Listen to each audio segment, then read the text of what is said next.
Hi, good afternoon, everyone. My name is David McClung. I'm a research associate here with the University of Texas at Austin, and we're excited as the InTech team to be able to bring you this presentation on understanding the intersection between religion, spirituality, and mental health.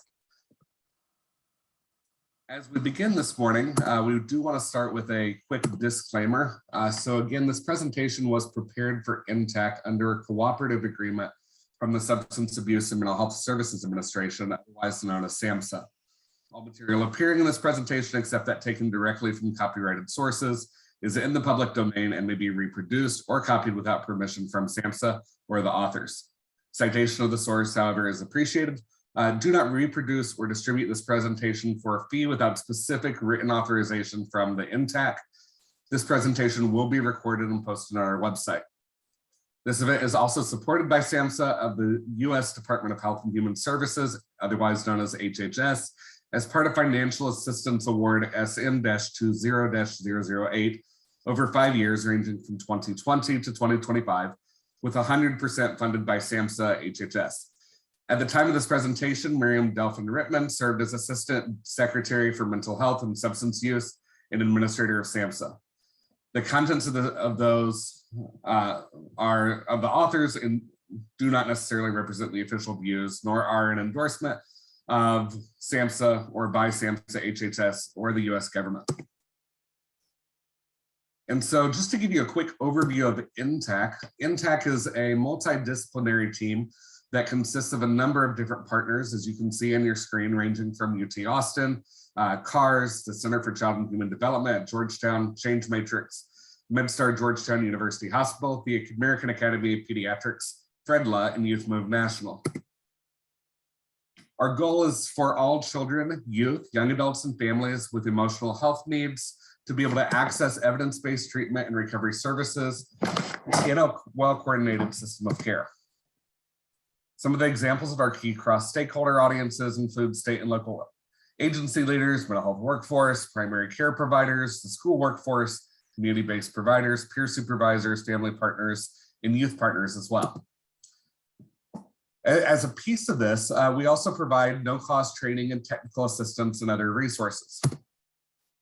And so you can see some of those on your slide. That includes things like individual consultation, peer learning exchanges, customized coaching, training academies, communities of practice, 5 Things Digest, podcasts, practical tools, and much more. And so we're excited to be able to have you this morning as we begin this conversation. As we do so, we have 2 other wonderful presenters as well. And so I will let them introduce you as we get to their, or introduce themselves as we get to that piece of the presentation. And I'm excited for us just to kind of begin this conversation.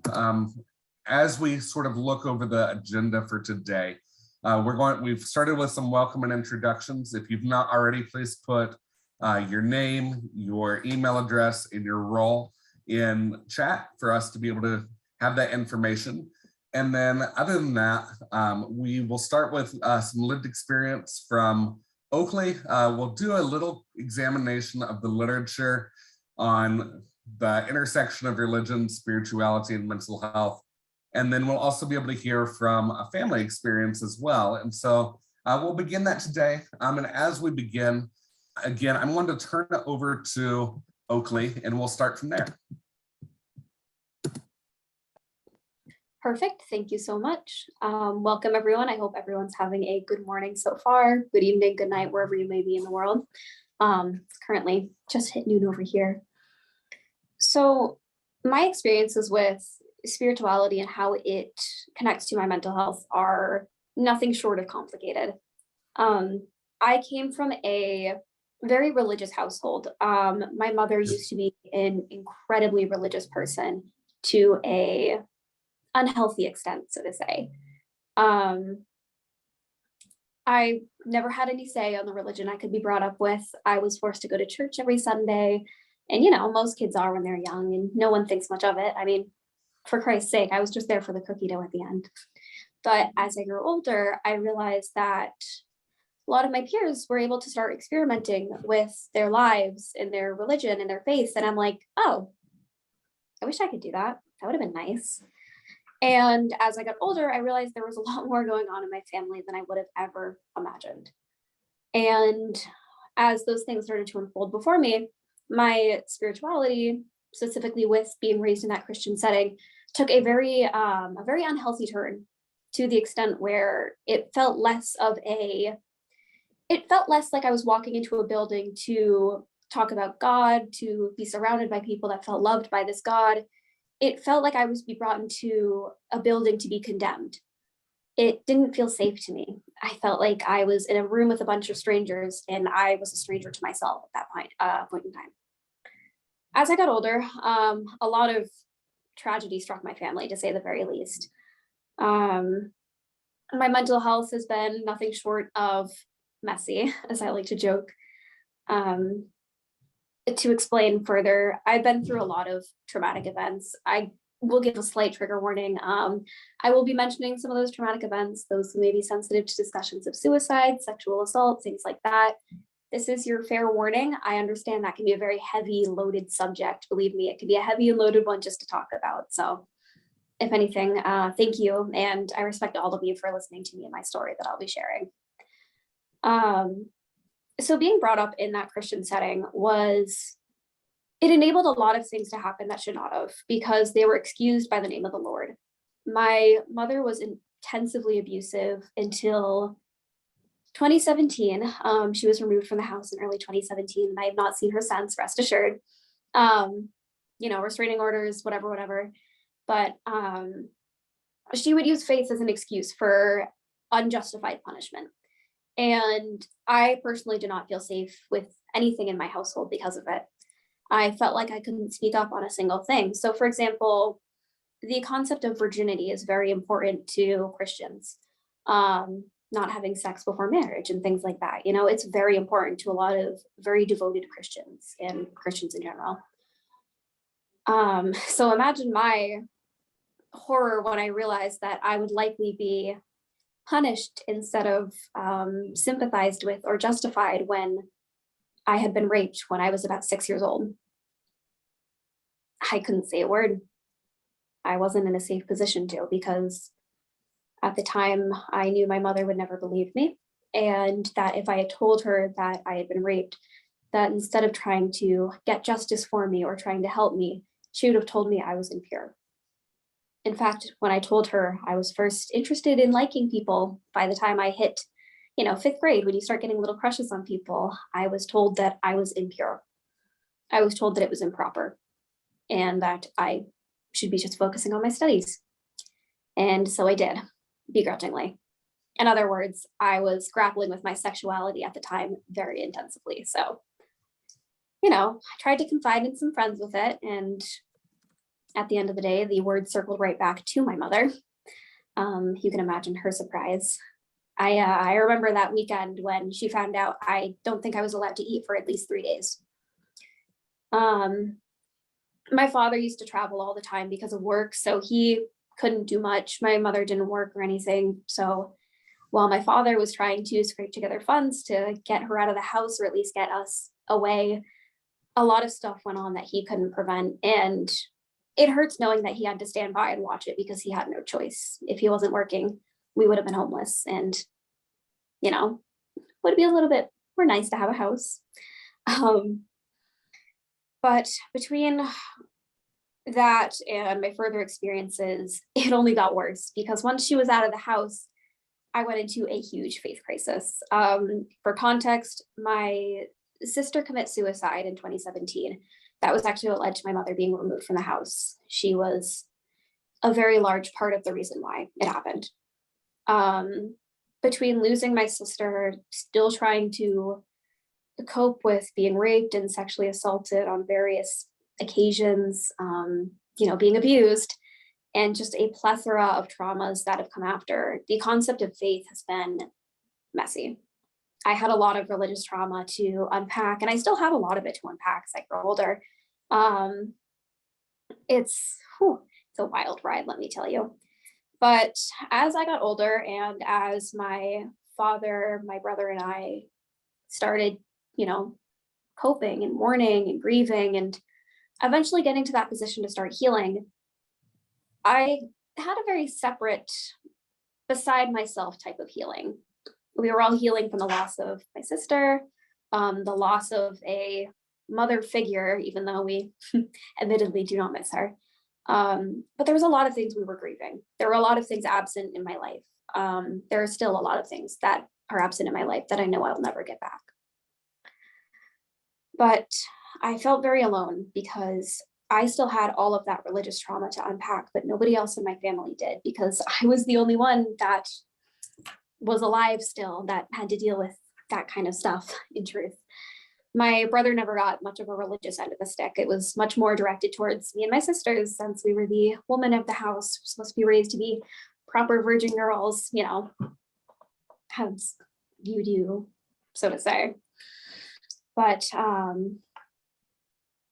I had this huge spiraling crisis of mental health. It only got worse. Like, I thought I was at my lowest when my sister died, and it just went lower, as if that was possible. I actually felt numb for about a year. I barely processed or felt any emotions. I was diagnosed with major depressive disorder, severe anxiety, PTSD. I was eventually also diagnosed with OCD, you know, just to throw that onto the mix. And in more recent years, I've also been diagnosed with ADHD and a general tic disorder. Not tics as in the bug, tics as in like, I think Tourette's, except it's a more complicated diagnosis because I don't fit in the criteria of Tourette's. But in regards to spirituality, it was a curse at first, but as I started unpacking things and started reaching into those online communities, it actually became my saving grace, funny enough. I took a large comfort originally in the concept of nature-based religions, specifically things like paganism and Wicca and stuff like that. But I had no direction. That was my problem. I didn't know what I was doing. I didn't know where I was going to get all this information from. So eventually I took to the internet, because where else would a Gen Z kid go? Through there, I had eventually stumbled across a Discord server of tons and tons of people that were like me. And for the first time, I think in my entire life, on a faith standpoint, I felt welcome. I felt like I actually had a place in the spiritual side of my world. I had never felt that before. I actually cried the first time I had a real conversation with someone on there, and it went well, because I've never had those good experiences before. I never knew what it was like to be accepted so in full. From there, I had met the people that ran the server. You know, we all got really close. I was there when there were only a few people in it originally, and they helped me experiment and grow into, you know, my faith, my practices, learning more about religion and what it means to me. And they never judged me. They were there for me the whole way. When I told them, you know, I want to try this, or I want to learn about that, I was never called impure. When I told them, hey, I think I'm a lesbian, I wasn't told that I was going to go to hell. I was told that I was amazing and that I was fine and beautiful the way I was. The only other person I'd ever heard that from was my dad. So it meant a lot to me, considering for the longest time, he was one of the only people in my corner. And it felt nice realizing there are more people out there that were in my corner. From there, the approach I took to grow into a more proper practice was just reaching out and experimenting. And as I grew into this faith, I felt a lot more accepted. I felt a lot more whole. I felt welcome. I felt at peace. And I hadn't felt that in a long while. I actually felt like I could imagine tomorrow instead of being stuck on today or whatever yesterday was. For the longest time, I didn't even want to live anymore, but the faith that I was shown gave me a reason to keep going, because there was always more to find out. There was always more that I wanted to find out. Since then, I have identified as an animistic practitioner. I worship several old gods, specifically Kemetic related ones. I'm working as a spirit medium in training. One of my very close family friends had actually reached out to me about a week after my sister died, and our conversation was insane. She told me things that I had never said a word to anyone, and I hadn't talked to this person in years. It was things she shouldn't have known, couldn't have known. And, ever since I had that experience and was like, oh my God, what? There's just been no going back. At first, faith was a torment to me. It was a cage, and it was hell. It really felt like I wasn't just going to hell. It felt like I was already in it. And now it feels like religion, spirituality is a comfort, a sign of my strengths, and a reason to keep going. There's been a lot of disconnect with it, though, unfortunately. As much as I love to be growing into my faith, and as much as it's helped me, especially through that server I had mentioned, I mean, hell, I joined when there were only a few hundred people in there. Now I'm working for them, and we have almost, I think, a little over 17,000. We just upload resources, verify books, make sure they're safe, good content, credible content, basically. And then we upload them, hoping to help other people find their own faith and their own practices and whatnot. But the disconnect was insane, especially in person. I had never found another person who had the same experiences as me, and I felt very alone. Some days I still feel very alone because I can open my phone and get on Discord and be like, wow, there are literally over 17,000 people that are just like me. But when the phone's off and I'm sitting in my room, I will sometimes look at myself in the mirror and I'm like, I just feel empty. I feel alone. And it's difficult because I don't really have people to turn to in my life in a religious sense. It's really online. And as much as I love the acquaintances and friends I've made through the digital world, I don't have that in-person religious influence that so many are lucky to have. And it's really a privilege. It's a privilege that I wish more people acknowledged, because it's incredible. It's an incredible thing to have. And I am envious, genuinely envious of those who have that ability to access those people. However, as wonderful as those faith leaders are, it's good to remember that we all have our faults and flaws. And there is a lot of work to be done on the mental health standpoint, especially with how it connects to faith.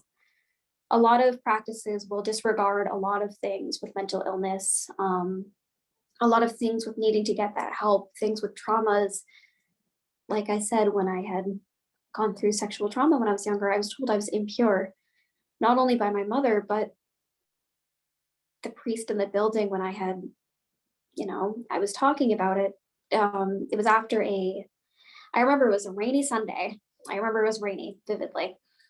And I remember we were at this little service before we had left, and I was talking to, I think it was the minister, and I had told her that, I had been through something, and that my mother had told me I was impure for it. I never said what to the minister because I was mortified to say it, because as soon as I tried to tell someone, my mother, she told me that I would go to hell if I told other people. It would just secure my place in hell, as if it wasn't already when she found out I was gay. There are a lot of spiritual leaders out there that are doing a lovely job, that are helping the best they can, but that doesn't mean they're perfect. We still have a lot to learn, all of us. And there's a lot of acceptance that I feel that faith leaders, those in positions of power, those in positions of general authority, could be a priest to the Pope, a guidance counselor to a therapist. There is a lot of things that have to do with faith and mental illness, mental health, that have yet to be discovered and elaborated on and discussed, because there's so much stuff. Like when you think about all the stuff that comes from mental health and all the stuff that comes from religion, they're like two very loaded categories, and mixing them both is kind of a train wreck in a lot of cases. Some spirituality, some faith, some religions, they don't believe in aspects of mental health. Some aspects of mental health can be very doubtful to other faiths. it creates a very large divide. And especially from my upbringing to the point where I was like severely mentally ill and also had a very bad relationship with God and Christians in general. I mean, I was literally scared of Christians. It was weird to say, but like I'm like very sheltered or homeschooled or very heavily religious leaning, any sort of Christian, terrified of them. I was genuinely scared. It was weird. I mean, it made sense then, but like looking back on it, I'm like, of all things to be scared of, but it made sense. It made sense for what was going on. However, there is that big disconnect and it can't be ignored any longer. And if I were to give any sort of message to faith leaders, those in positions of that authority, be it therapists, be them ministers, be them popes, whoever, anyone and everyone, it's that before you start trying to defend your faith, before you start trying to defend your mental health, before you defend what you are standing for, at least start to listen, because there is so much on both sides that have yet to be discussed, at least openly in a respectful and civil way. And I feel as if these two concepts of faith and mental health are put against each other to such a harsh extent, because so many people, especially from my generation, will come from that standpoint of religious trauma. And I have seen kids my age saying they hate Christians, saying that they wish like they didn't have any Christian influences in their life, saying the last time they found out someone was a Christian, they literally like would yell at them and attack them. And as much as I am traumatized by the Christian faith, that's never something I would want to see happen. And I wish it never had gotten to that point. And I am positive there is still time, there was always still time to make sure it doesn't keep getting to that point. My main advice is that you need to start listening. Both sides need to start listening, because we all go through so many different experiences. I'm sure if you guys just met me and I introduced myself and I told you about my day, you would have never known that my sister killed herself, that I was raped, that I have a bunch of mental illnesses. You wouldn't have known anything about me. And so if I said something, especially something relating to those, without you knowing what's happened in my life, there's a big chance you'd probably try to defend yourself or say something against it if you didn't agree with me. However, now that you know my story, there's a lot of stuff you'll find yourself nodding along to, and maybe even saying to yourself, I never thought of it that way. I never realized those are factors that can go into someone's opinion, into someone's story. And there's such a severe lack of consideration that needs to come back into play. The consideration needs to come back in. We need to start listening to each other, because we are only ourselves. We can only see what we see through ourselves. However, that doesn't mean we can't relate. That doesn't mean we can't hear other people out. This is what we see, but to the other person, it's only what they hear. There's a very big difference between seeing and hearing, and it's about time both sides have started doing a lot more of both of them. Thank you. It's been an honor speaking to you all. Thank you so much, Oakley. I so appreciate your willingness to share and your expertise, and your wisdom. So as you've heard this morning, religion and spirituality can play a large number of different roles in the lives of children, youth, and families. Some of those roles may include providing a sense of meaning, providing a sense of purpose, providing a natural support system for people to be able to find connection with and to find belonging. And so as we look at this today, I want us to take a little bit of time to kind of look at the literature and what the literature tells us about why this intersection of religion, spirituality, and mental health is so important. One of the things that's really important to note with this is that religion and spirituality have sometimes been understood to be very much the same thing, and other times they may be distinguishable. And so for the sake of this part of our presentation, religion is going to be seen as more of a formal set of beliefs, including symbols, values, traditions, rituals, etc., that may be practiced within the context of a specific community or a specific doctrine.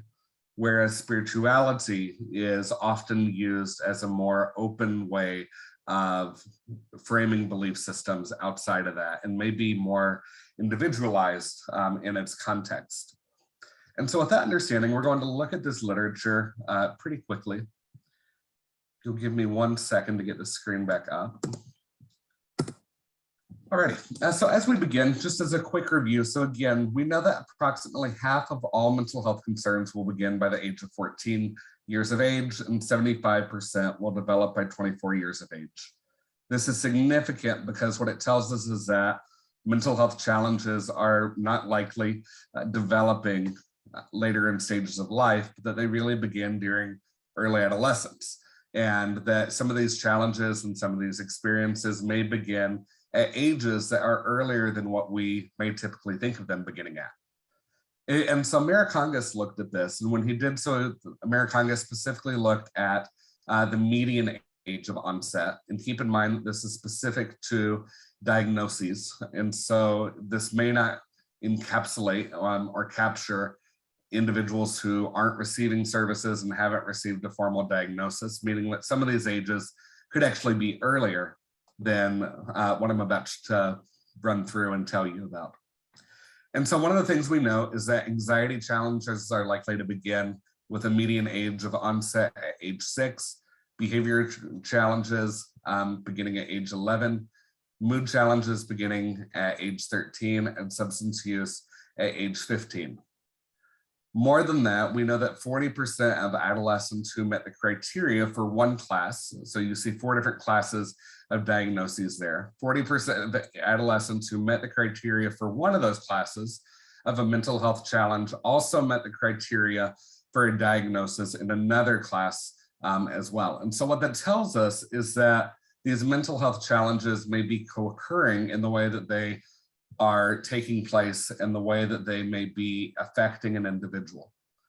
For example, a person may have challenges related to their mood and then also have a substance use challenge. We see that co-occurring mental health and substance use challenges are quite common in their occurrence, and the evidence would suggest that this would not be unusual.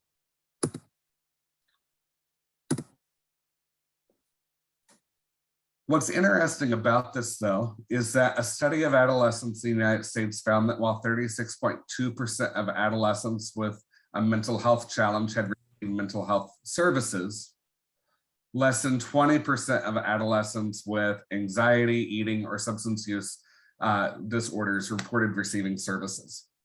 And so this is significant because what this tells us is that there are still a number of people who may not be receiving the support that they need. In fact, that ability to receive services may actually be delayed by a pretty significant amount. For example, in a study of members of patient advocate groups from 11 different countries, while 40% of participants reported seeking treatment within the first year of onset, the remaining 60% of participants reported waiting a median of 8 years before receiving services. And so a median doesn't say that's the average. A median is simply where things are in the middle. And so we find that 60% are waiting a median of 8 years. And there's others outside of that median who are sometimes waiting much longer periods of time. And so we can imagine if anxiety challenges start to appear at an early age, such as 6, like we saw in the previous slide, and they wait a median of 8 years before being able to receive services, that child is now a 14-year-old. And at 14 years old, life looks a lot different than it did at 6. We find new social groups, we find new natural support systems, we find new ways of thinking about school and education and career goals. And the ability to be able to think through all of these different components can be challenging when the needed services haven't been there for such a long amount of time. And so yes, 40% of participants report seeking support within the first year of onset, which I think is fantastic. But what we know is that, again, that 60% are waiting really long periods of time in having to experience these challenges without adequate support for these extensive periods. What's really important though, and what may be surprising to a lot of people, is that clergy, however, are not uncomfort, they're very well accustomed to being able to have requests for mental health support. For example, approximately 25% of individuals with a mental health concern will consult a clergy member for support. And so 1 out of 4. Keep in mind that this is a frequency that's higher than the percentage who will seek support from a psychiatrist or a general medical doctors. And so I don't know about you, to me that's surprising, because what it says is that clergy are really, in some sense, on the front lines of the mental health workforce, and in the need for us to be able to provide education and training and to ensure that clergy and faith communities have the resources and training that's needed to be able to adequately support children, youth, and families who have these mental health challenges and experiences. But one of the challenges that we find with this is not just that individuals are consulting clergy, but that approximately 1/4 of mental health consultations with clergy will be with individuals who are experiencing the highest intensity of mental health challenges. And so this really isn't just anybody who's receiving mental health challenges, but that clergy are receiving referrals and being consulted by individuals who have sometimes a very high level of need. And what's concerning about this is that less than half, 44% of the individuals who had consulted clergy for support related to that mental health concern had also seen another provider type, which is great, or less than half. And so what that means is 56% of individuals may have seen another provider type. I'm sorry, 56% of individuals may not have seen an individual opportunity to be able to receive additional support. And so essentially what's happening is we find that individuals are going to clergy with a mental health need, sometimes a very high amount of need. And not only are they going there, but they aren't necessarily consulting anybody else. They're not necessarily going to both a clergy member and a psychiatrist, or a clergy member and that primary care physician. But that instead, in a lot of cases, around 56% of cases, that entire process is stopping at clergy members. But what's really interesting about this is we know that clergy are making referrals less than 10% of the time. And so even though these individuals may be going to a clergy member for mental health support, that consultation time really is not leading to a lot of additional referrals. And what that suggests is that those clergy members may be taking a lot of their own time and their own limited resources and their own limited understanding of mental health, and maybe trying to be able to address those challenges on their own. And so the question becomes, do they have the training and do they have the education to adequately be able to address the mental health needs of individuals and communities? And so we'll touch on that in a second. But let's focus a little bit on these referrals a little bit more. So we know clergy make referrals, again, less than 10% of the time. And so there's very few referrals happening. And so the question may become, well, how do we increase referrals? And what we know is that clergy report they're more likely to make referrals to mental health professionals who share similar theological beliefs and who are sensitive and respectful of client spirituality. And so you heard last presentation 2 weeks ago with Zeba, and Zeba and some of the other presenters that you heard from talked about the need for communities of faith to be able to develop specific networks within those faith communities to be able to meet the needs of mental health professionals. Because what this number suggests, and what we begin to find with this, is that clergy may not make referrals if they don't understand where those mental health professionals are coming from. And if they can't trust that those mental health professionals aren't going to respect, and be responsive to that individual's religion or their spirituality. More than that, we know that some of those individuals may have a more formal criteria as well for referrals that even goes beyond respect. So for example, in a study that was conducted in 2008 by Farrell and Gobert, 41% of the responding pastors stated that shared religious beliefs between the client and the psychologist are important. And 15% of responding pastors stated that those shared beliefs are essential. And so what that tells me is if we're thinking about a behavioral health workforce that's able to adequately meet the needs of children, youth, families, and communities, we have to have a diverse mental health and behavioral health workforce. Because if we don't do that, some of these referrals may not be taking place. And so what begins to be really important then is for us to think about what does it look like for us to be able to support those kinds of networks, and how do we build those types of associations, and how do we begin to address a system transformation effort that is inclusive of religious and spiritual communities and that involves us in their processes. Because if we're going to be community-based, if we're going to be culturally responsive to those system of care values, then we have to find a way to be able to also engage with those faith and spiritual communities. Because if we don't, what we know is those referrals may not be happening, and they may continue to happen at a rate that's less than 10% of the time.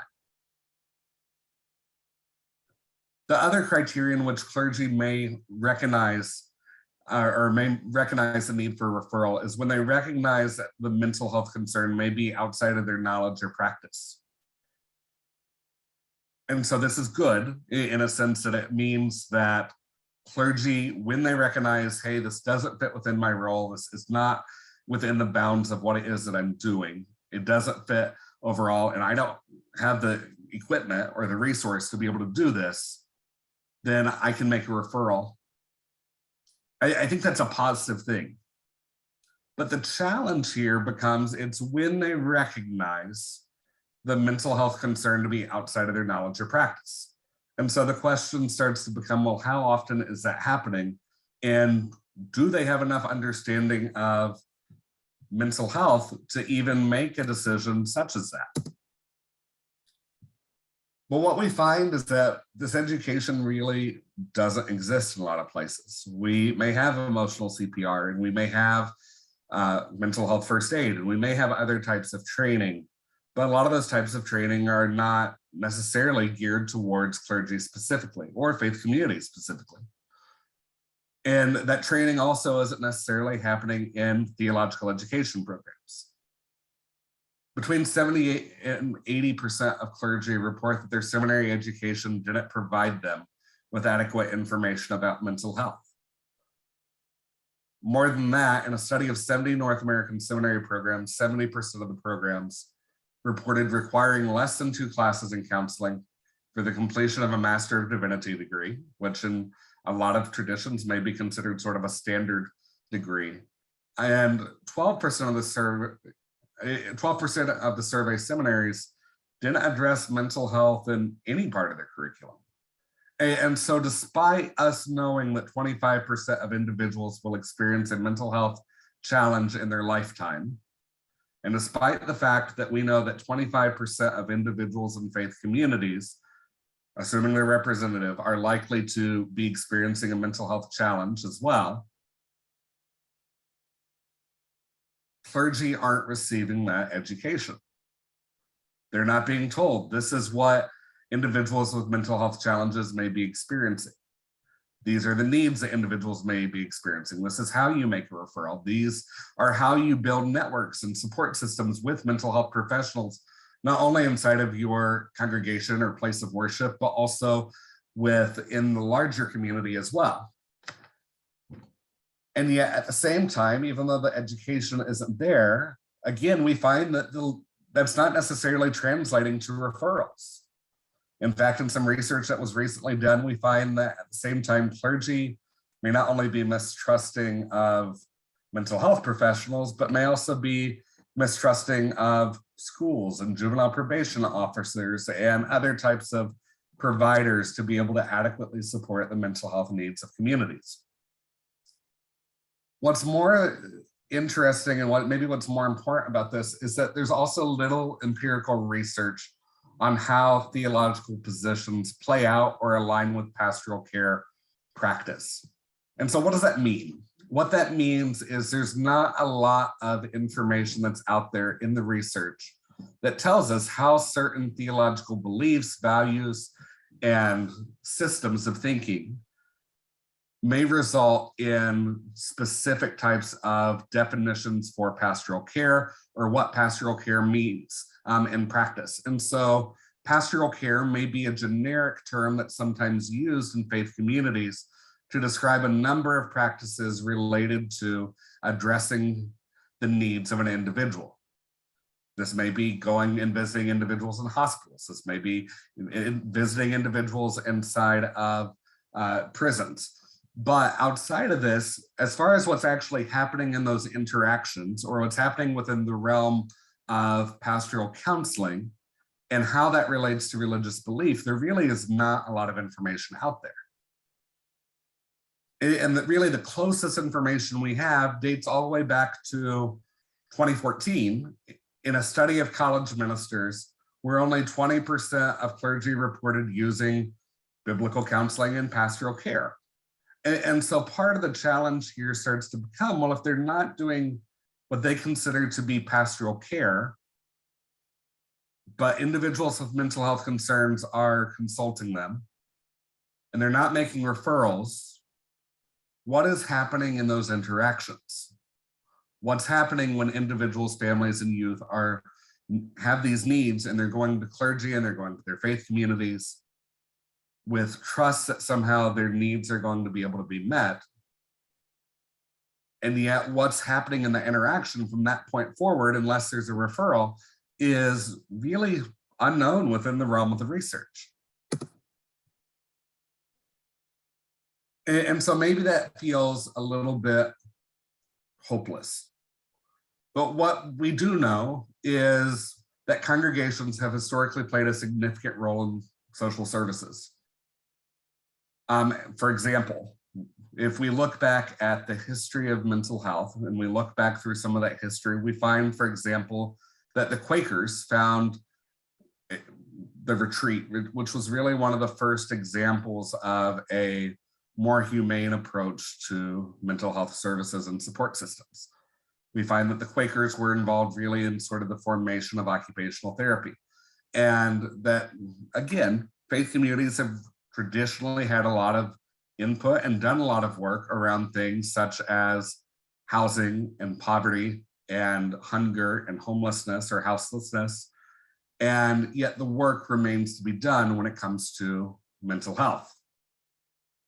Unfortunately, there's also been some notable examples of congregational abuse, neglect, and exploitation that have happened with these cases as well. And what we do know is that when individuals may consult a mental health professional, those experiences may be positive, but those experiences also have the potential to be negative. For example, in an online survey of Christians who had sought counseling from clergy, 30% reported a negative interaction, 36% reported that their faith was weakened, and 12.6% reported leaving their faith as a result of that interaction. Now, that's the closest research that we have to these statistics. But what that tells us is 12.6% of people aren't just leaving their faith, they're leaving the support systems that they have been around for sometimes extended amounts of time. They're leaving the people who they thought they could trust and who they thought were able to be there for them when times got rough. They're leaving the people who they ate meals with and shared extensive amounts of time with sometimes on multiple days of the week and multiple nights of the week. And not only has their faith been damaged, but their support networks have been damaged and their mental health hasn't been supported well. And so, yes, religious involvement may help to support well-being. It can provide a way for coping. It can provide a sense of social support. But when we start to look through these statistics, what we can understand is that, as Oakley, I think, so elaborately said, we have to find a way to bridge the gap. We have to find a way to be able to listen. And if we don't do that, then the faith of individuals may be weakened. And the mental health needs of community members may not be strengthened. And the support that they may need may not be available. And the referrals may continue to be at a very low level. And so the question starts to become, well, how do we do that? How do we build those conversations going forward? Because if we can find a sense of well-being and coping and a sense of social support, and individuals are able to find that in their religion or their spirituality, then as mental health professionals we have, and individuals who work with youth and families, maybe in other contexts as well, then we have a responsibility to ensure that that's culturally responsive to those beliefs and to those value systems. And in doing so, that means that we have to address that. We have to be supportive of that within our individual interactions with those children, youth, and families. And we have to also push for community system transformation efforts that are used to raise awareness and used to raise community building and development, and used to build relationships with clergy, and used to be able to build those systems of care that can be culturally responsive to the needs of children, youth, and families as it relates to mental health. Because we find that spiritual or religious health is one of those dimensions of health as well. And so if we want to be able to support the whole person, mental health and spiritual health don't always have to be this separate thing, particularly when we recognize and practice the number of individuals who are consulting clergy. But so often we get uncomfortable with these conversations. We become silent when it comes to trying to increase awareness of mental health challenges and experiences that are happening. We become silent when we understand the impact of trauma and the way that trauma may affect behavior and have adverse childhood experiences that last later into adulthood. And that can't continue to happen. There has to be a point in which we have these conversations where we bridge the gap, where we have conversations that are bold and courageous, where we're willing to ask questions, we're willing to try to learn about mental health, if you're a clergy member, and if you're a mental health provider, that we're willing to learn about the religious and spiritual beliefs, value systems, and practices of individuals in their communities. And without that, we'll continue to see a gap that I think is really unfortunate when it affects so many different people. And so as we begin our next session, or this next section of this presentation, I'm going to turn it over to Michelle. And Michelle is going to share some of her experience for what religion and spirituality look like in her life. Thank you, Dave. I want to start by saying my name is Michelle Abraham Montgomery, and I'd like to thank David for inviting me today to speak with you and share my journey. I like to think that it was divine intervention that he asked me, and that my story might resonate with someone who was listening today. So I like to think that, I think that mental health was a part of my journey before I was born. When I think back and reflect on my mother, some of her behaviors were some that we might say were challenging. She had a strong personality. She was defiant in a way. And some of these words, would identify with mental health. However, being a person of color, mental health and having diagnosis, that wasn't part of our verbiage.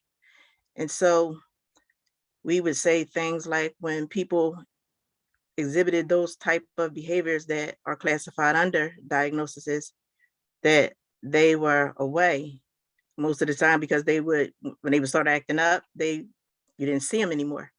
And so away would either mean that they were either in jail or that they were in prison. I mean, I'm sorry, pregnant, or they went to go live with other family members. And most of the time, nobody didn't ask where they were. Nobody really didn't care where they were. And they were just glad that they wasn't where they were before. And they was around them. And so, I would like to just start with my journey now. I've worn many hats throughout my life, but the most important one to me is my spiritual one. Spirituality was around me all my life, and I dedicated my life to Jehovah as a child before I knew him personally by that name. I remember being a youth and my father saying it was his responsibility to introduce me to God, but mine to have a relationship with him. I didn't understand what that mean. However, when I learned what that meant, I didn't know that it was going to change my life forever. My father had my sisters and I recite what is called the sinner's prayer when we were young. And we asked Jesus to come into our heart and forgive us of our sins. And we dedicated our life to God when we did this. I believe that that's when faith entered into my journey. While I was preparing for this event today, I asked Siri, what is faith? And he said, yes, my Siri is a pretty cool dude. Anyway, he said, faith is a strong belief of God or complete trust or confidence in someone or something. So I thought, yes, I still have faith. Then I looked up faith in the New World Translation Bible because I was baptized as a Jehovah's Witness 13 years ago. Anyway, back to faith. In Hebrews 11:1, it said, faith is the assured expectation of what is hoped for, the evident demonstration of realities that are not seen. And I started to think about today's topic, understanding the intersection of faith, spirituality, and mental health. And I thought, where do they intersect in my journey? I attended a webinar yesterday about spirituality after trauma, and the facilitator made a statement that impacted me strong. She said, we check in with everyone, but when do we check in with ourselves? And I had to stop and think. In the morning, I do my meditation and devotion and I check in with God. But do I really check in with myself? Then she played a video of Oprah and Bruce Perry speaking of past traumatic wisdom. I said, wait, what? Wisdom? What's that? I said, it's when he said, it's when you transform your personal pain into power to empower and support others. You know how you had that aha moment? Well, I had that aha moment right then and there. I realized that at my lowest mental health moment, my faith and spirituality checked into overdrive. And God said, I got you. I realized that the reason I had little or no memory at those times was because it wasn't me. Michelle, I couldn't deal with the trauma. So I checked out, but God then checked in, and his Holy Spirit carried me until I could endure what was happening to me. I don't know if anybody know what I'm talking about right now. Maybe this just me, but I'm sharing my story because someone listening today is in pain and don't understand why. I used to ask God, why is my life so hard? And I realized that people don't want sympathy, opinions, or our thoughts unless you have walked in their shoes or felt the pain that they feel. They can't and don't hear what you say. Remember, I said spirituality was around me all my life.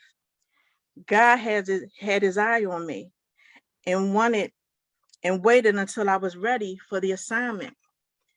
My father made the introduction, but I didn't pursue a relationship until I had a child with a disability, and I had no voice and no one helped me. And to me, it seemed like they didn't care.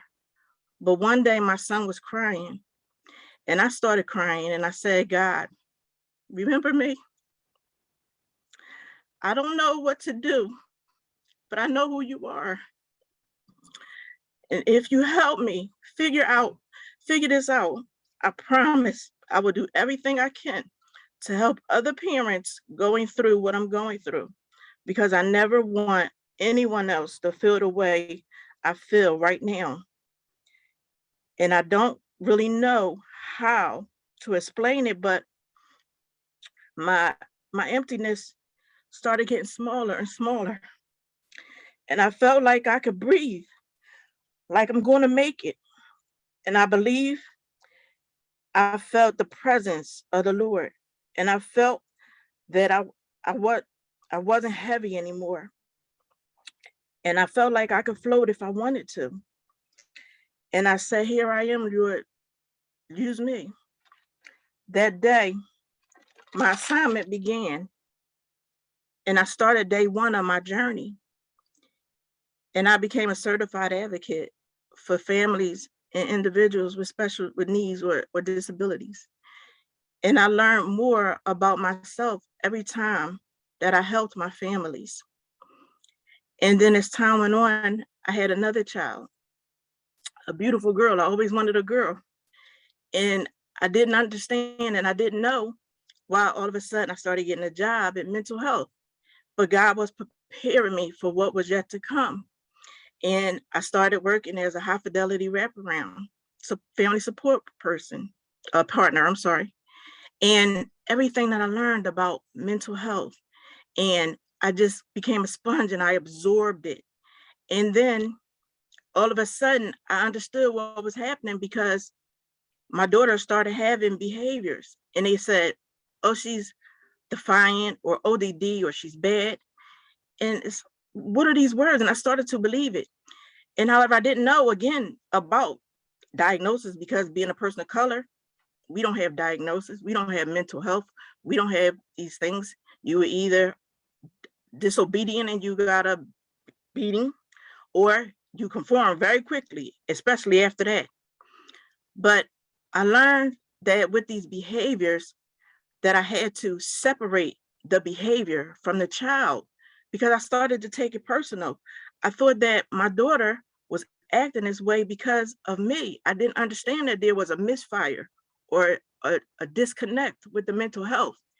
And so I had to revert back to all of the things that I did while I was working to help other families. And I started to do those things to help my own. And the more that I began to understand, then I started to understand mental health and how to have a relationship with my daughter because I lost it with the behaviors. I didn't love my daughter anymore. But once I learned that it wasn't her fault, then I could have an unconditional love for her. And understanding that, I said, well, let's get help for the behaviors, but I'm going to love you unconditionally no matter what happens there. And as I started to get help for my daughter and we started to get help for our family, I started to learn about myself and that there was trauma in my life and that I had some mental health challenges that I wasn't allowed to say or I didn't identify with as a youth. But now I'm able, because of knowledge and education, and my faith and spirituality, that I'm able now to identify and get help for those things that I need. And so I realized that the intersection of faith and spirituality with my mental health was always at my lowest moment. And at that time, that's when I check out.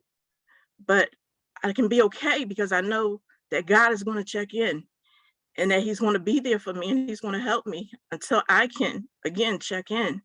So for any of you who do have mental health, I just ask you to just develop that relationship with God, to make sure you know who he is, so that way, when you can't and you feel like there's nowhere else for you, you can be like, it's going to be okay because I know he got me. And so I just thank you for allowing me to share my story. Please excuse me for being emotional, but I'm so thankful and grateful to be here today. Thank you.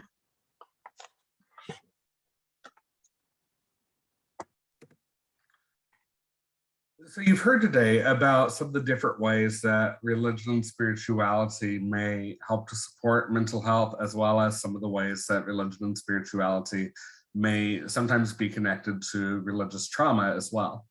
And so I'm curious, we've got just a little bit of time for this afternoon. What are your thoughts on ways that you've seen mental health communities addressing the needs, the mental health needs of communities, or I'm sorry, of children, youth, and families in your community?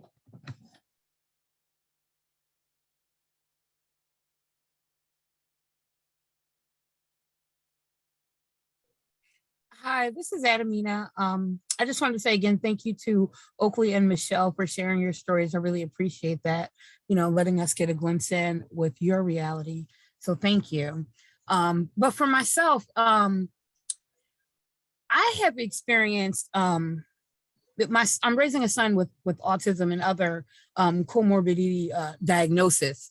And I've come to realize when he behaves a certain way in church, or if he shares something that he doesn't understand, and he's a young adult, so he's seen as you shouldn't behave that way. But his mind and his development is that of like a younger child. So we've been met with, if I didn't allow him to act a certain way, he would mature.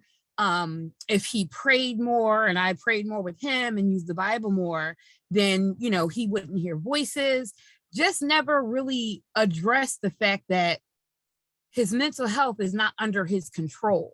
The things and the effects that are going on are not really embraced and talked to as they are. It's always if you were connected more with the religious aspect, or connected more with the Bible, or if I taught him more, he would not be that way. Or when I'm, sad or feeling a certain way when he's in the hospital or he's going through crisis, and, it can be visibly seen in me that I'm, sad or I'm just not the same.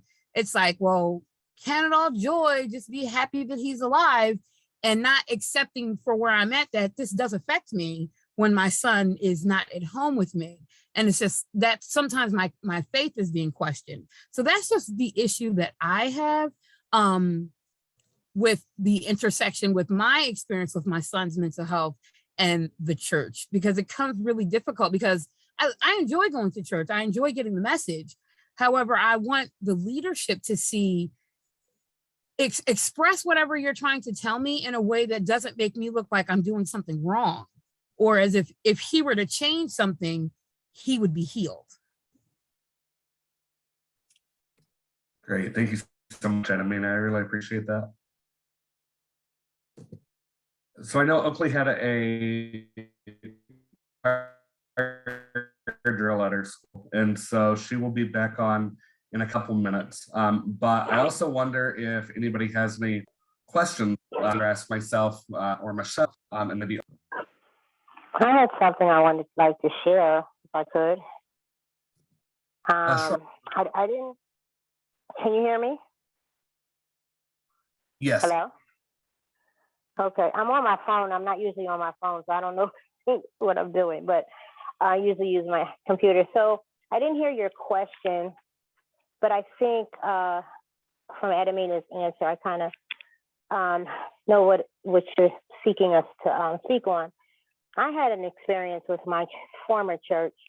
My son was shot 8 times, and I was there when it happened. He survived only by the grace of God. And I reached out to my church, and my faith, my walk, was everything I did involved my spirituality, my relationship with God. I mean, I was full.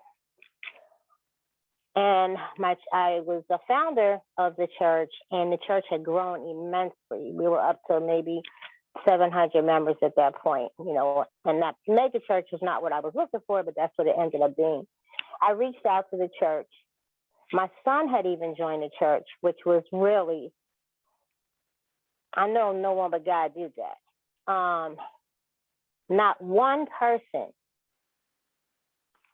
came to see my son, to pray with my child, to pray with me. And I was broken. I was spiritually broken. I couldn't believe it. Took me about almost 2 years, because it's going on 3 now in November, but it took me about 2 years to even be able to talk about this. I just couldn't fathom. I would have never believed that to happen.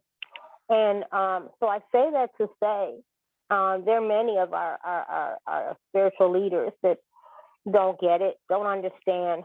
You know, I already was dealing with my own mental illness, with depression, anxiety, so now PTSD on top of it. And my son had his own challenges in growing up. Now PTSD, and you know, he's in a wheelchair now, and just and I mean, not one person, like I still can't believe that. Not one phone call. I spoke to the pastor briefly, and it was only because one of the servant leaders, as we called them, you know, kind of, I would reach out to her because I couldn't understand what was going on. I couldn't believe that he knew what had happened and hadn't reached out to it. So I say that to say, and I tried to bring kind of the learning collaboratives into the church on mental illness and addiction to educate our church members, because there were many that I knew were hiding behind that and not being open and transparent because maybe it wouldn't be accepted. And I was always kind of knocked down, and we're not going to do that yet. But there are many of our churches and synagogues or whatever that need to be educated. There are many that don't understand and then don't know how to respond to some of the things that our communities are going through today, especially with this gun violence. And if we're not meeting folks where they are and giving them that spiritual support, this is why a lot of our youth are out here doing some of the things that they're doing, because they don't know what else to do and how to respond to the things that they're dealing with in their lives and in their community. So that was just my experience. And I just pray all the time that no one ever goes through that, because I'm still building I have faith in God. I guess, you know, I have to remember that I went to that church. I praise God, not man. And I don't expect anyone to be perfect. But I do miss fellowship. I do miss being in and amongst, I guess I can say other Christians or saints. And I miss that whole part of my faith. So I'm searching again for a church home, but I was broken. And many of my peers knew, my sister, family knew, I was so hurt. And I'm still hurt, but I've accepted it, and I'm trying to move on now. So I just wanted to share that. Thank you, Melody. We'll go to Tracy, and then we'll go to Sarah. Thanks, David, and thank you, Michelle and Oakley, for your presentations. One of the things that struck me most about the information that you provided, David, was that kind of disconnect between the number of people who go to their clergy seeking help and the number of clergy who feel equipped to help people. And so what would be some recommendations you might have that we can help our community providers and our clergy, regardless of which denomination it is? How can we help bridge that gap that you've talked about? Absolutely. I'm really glad you asked that, Tracy. And to answer this, I wanted to tell you about a survey that and some research that I thought was really interesting and may also help to provide some answers for this. One of the things that was done is they gave a number of congregations a list of 250 things or so that included things like housing, medical services, et cetera. And mental health was one of those things that was on there. And what was really interesting about this is individuals and families who had experienced mental health challenges ranked it up in the top 5 needs that they thought the churches needed to be able to address. And when children, youth, and families hadn't experienced those concerns, families ranked it towards the very bottom as one of the things that they felt like needed to be addressed. And so what that tells me in some sense, I think, is that part of it is not that faith communities don't want to be involved. What I think we often find is faith communities want to be able to be involved, but they're not sure how. And they're not really sure what that could look like. And I think part of it is, number one, I think we have to be willing to ask questions. We have to be willing to ask questions of, what is it that you believe, and what does that look like in practice? How does that affect your life? And so often I think we lack those kinds of regular conversations. And then when it comes to practice as a mental health, within the mental health profession, I think we also find that it's lacking in the assessment often as well. And so it's hard to be responsive to something if we don't know that we need to be responsive to it. And I think that's true for faith communities. It's also true for mental health communities. The other thing that I think we can do is I think we can also try to provide some opportunities for some real open forums. And so if you have interfaith collaboratives or you have community development associations and community neighborhood associations, where you have system of care efforts that are taking place inside of your community, I think one thing that can be done is making sure that we're bridging that gap by at least inviting faith communities to be able to participate inside of that. And by doing that, I think there's room for us to be able to grow some of those efforts, but I also think that there's room for us to be able to be more effective in providing some of that education. What really sticks out to me in the literature is when we note that most people, or a lot of clergy, are only comfortable receiving information and making referrals to individuals who hold similar beliefs. What that tells me is that we as a behavioral health workforce have to become comfortable with building those relationships with individuals and families who hold those different belief systems.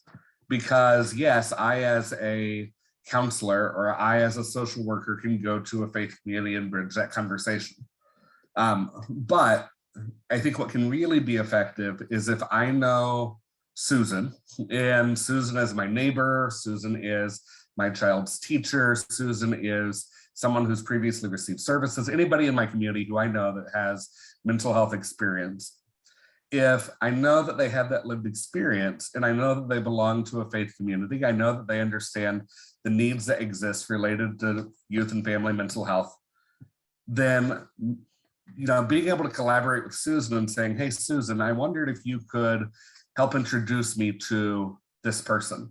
Or I wondered if you might be able to have a conversation with your faith leader or your minister about what it is that you're seeing inside of your community and some of the mental health needs that you are seeing, and if possible, even arranging a meeting. And that doesn't necessarily, that absolutely can mean training. But I think that can also mean email conversations, and it can mean open forums for coffee conversations, and it can mean dialogue in so many different formats that I think sometimes we just take for granted, that are out there, but that maybe we don't consider when we think about building those kinds of formal systems of care. And so, again, I think this is a challenging problem that exists in a lot of different ways, and it's challenging sometimes to address when there are sincerely held religious beliefs and spiritual beliefs that accompany these concepts and this understanding and interpretation of mental health. But I think what we find is there are individuals across different faith systems and different spiritual belief systems who have both experiences, that are part of religious and spiritual communities, or maybe practice spirituality and don't identify with a particular faith tradition either, but who also have lived experience around mental health and understand, yes, there's opportunity for benefit, and there's also opportunity for religious trauma and adverse religious experiences if we're not careful as well. And so I think building that collaboration and just being willing to have the conversation is always, really one of those first starts. And the more we can rely on people who have those connections, and it not just being a me thing or my agency thing, but it being a collective effort and working off the social capital and trust of others who we know already within our network, can really be an effective mechanism for bridging those conversations that we may otherwise be shut out of. Thank you.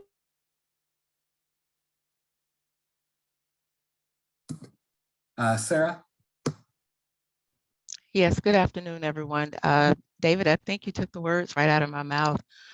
Thanks to both of the panelists that shared earlier, and to the women who also shared their stories. I empathize with what you've been through. To some degree, I've had some of the similar experiences where I had reached out to the faith communities that I was in and was met with a lot of opposition because they were not ready at that time to be inclusive of those who were struggling with mental illness and substance use disorders. What I found and what I decided to do for myself was, just as the panelists said, I educated myself. I got all the resources that I could find, and I began to just apply them to my situation with my daughter and to my own situation as a person who lives with complex trauma from adverse childhood experiences. And what I found is people from the church, not necessarily the pastors, would come to me for support, for education, for resources. And I found that very helpful as a believer to know that I was making an impact on an individual, even though it may have not been on a collective playing field. I wasn't, delivering my message to the entire church or the church communities in my area, but I was able to help some people who were seeking out that additional support. So I think what we can do as a team of people here today is, as we continue to try to build bridges between the faith community and the clinical world, keep using our voices, and those who are seeking those supports will come looking for us. And I think that is a good way to start, because, as the circle gets larger, you build strength. And that peer support is really important on this spiritual journey, as well as this recovery journey. Like I said, I can still feel some of the emotion when the sister just shared about her son being shot and the pastor not being empathetic enough or compassionate enough to just reach out to say, I see you and I care. I care what happens to you. I care what happens to your family. That can be extremely damaging to a person and adds to the trauma that you're already experiencing. So my heart goes out to you, and I will continue to pray for you and your son. I think I'm a little bit overwhelmed right now in my emotions because as an empath, my desire is to support and to help heal people, and to see so many people that are affected by the lack of compassion that seems to be present, not judging the pastors, but knowing that we have a hand in helping them become educated. So that they can reach the masses that are in the church. There's plenty of pain in the pews, and we know this because we've been there. I myself started an organization, and I do a community event every year where I invite clinicians, substance treatment facilities, peer recovery specialists, school counselors, you name it, they're there. And I also invite all of the religious communities, whether they're Christian, whether they're Muslim, the different denominations in both, people who identify as agnostic because of church trauma or without church trauma. And we were just sharing information and trying to create a fellowship where people knew that they could come so that they can get the resources that they need. And over the years, it had started to build, pre-COVID. So what I'm hoping to do in 2022 is to start doing that again. And if we can't go back out into the community, to just start hosting some of these events virtually like we're doing now. I think that the conversation around mental health has become people are more receptive right now because of COVID. A lot of people experience trauma that weren't connected to churches that made them want to go to church. And because they couldn't get there, they see the need even more for that mental health support. And I'm just hopeful. I'm grateful for the work that you're doing, David, with the research and, having these platforms right now. It seems like it's just a few of us, but we can reach so many, if we just continue to share with the person next to us. And I'm just grateful to have an opportunity to participate, in conversations like this. 10 years ago, I was just sitting at my table crying because I had no one to listen. But today, there's a group of people here that are as interested in being a solution to the problem as I am. And like I said, I think collectively we can do that as long as we continue to gather resources. I see someone has put in the chat about NAMI. I'm a NAMI facilitator as well of the family to family, and faith comes up a lot, when we're sharing over that 8 weeks and how it has helped us to manage our emotions and given us the strength to continue on as we're trying to seek, clinical supports and therapy for our loved ones, because it's not easy, and it would be great if we could get more pastors on board, if we could get more clergy on board. And in the Black community, yes, there's this notion that, we're superheroes. We've survived so much historically, so much historical trauma that, we don't need any other supports, outside of God. But, I say often to pastors, you don't lay a broken arm on the altar. You go see a doctor, and it doesn't matter what faith that doctor is. You're going to a person who specializes in treating that specific thing that you have need of. And it's the same thing when it comes to mental illness. The brain is a physical organ in our body, just like every other organ. And I think if we start to have those conversations more, also we help end the stigma, because we tend to think of mental illness as being an invisible thing that is affected by an outside force. But truly, it's a condition of the brain, and the brain is as much a part of the body as the lungs, as the kidneys, as our legs and limbs.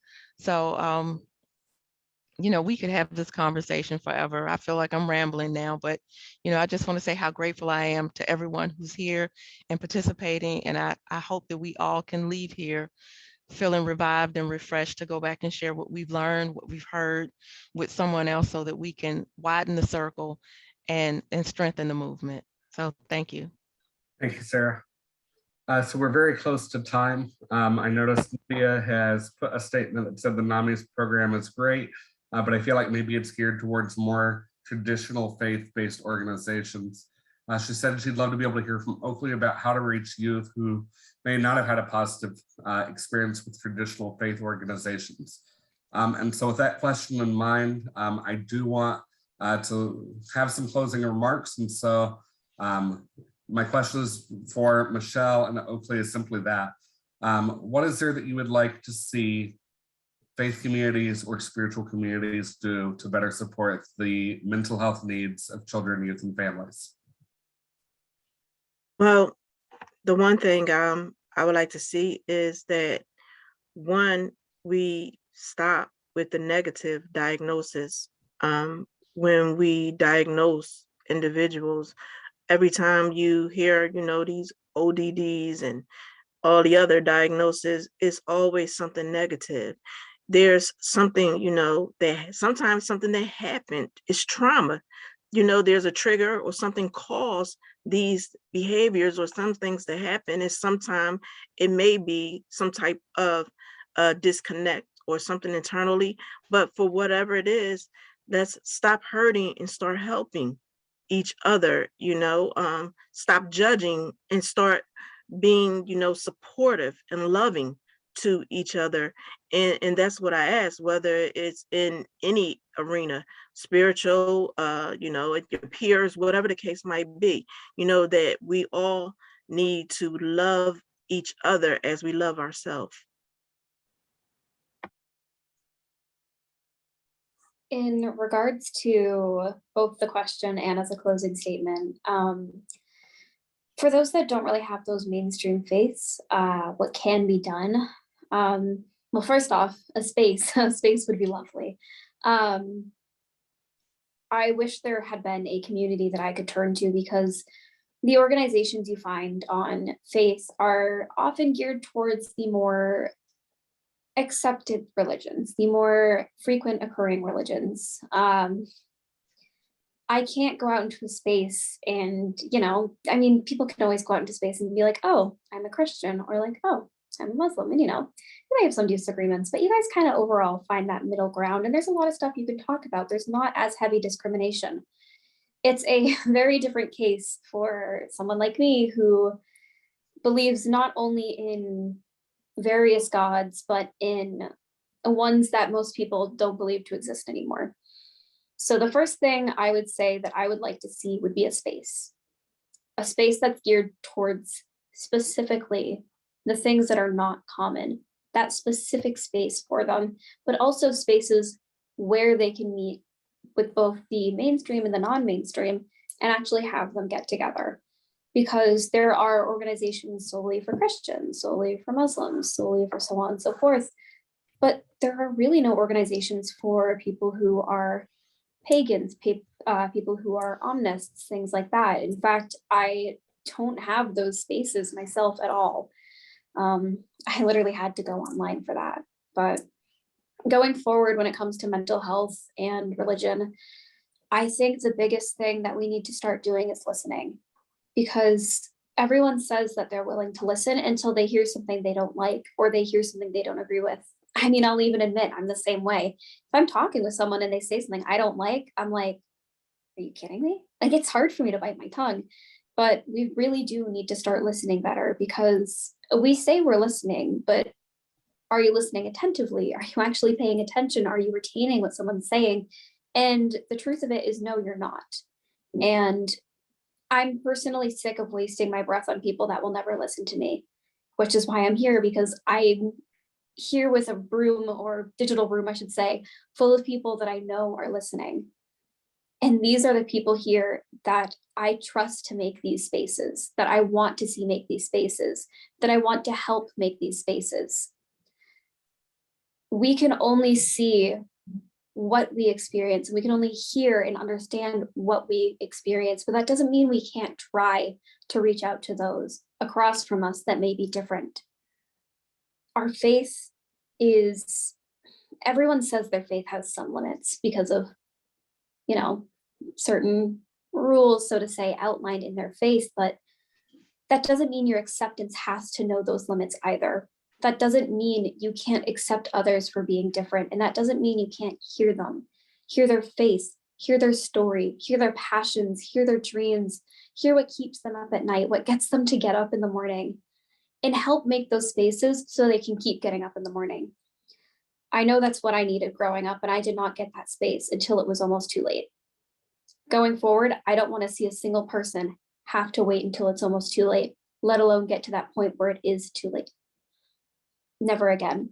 I've already lost one too many people, and I'm not letting myself lose anyone else to something that like this, because I know that it can be resolved, and I know that this is something that we can fix. We need to start listening. This is what we see, but we need to start hearing each other out on what we see.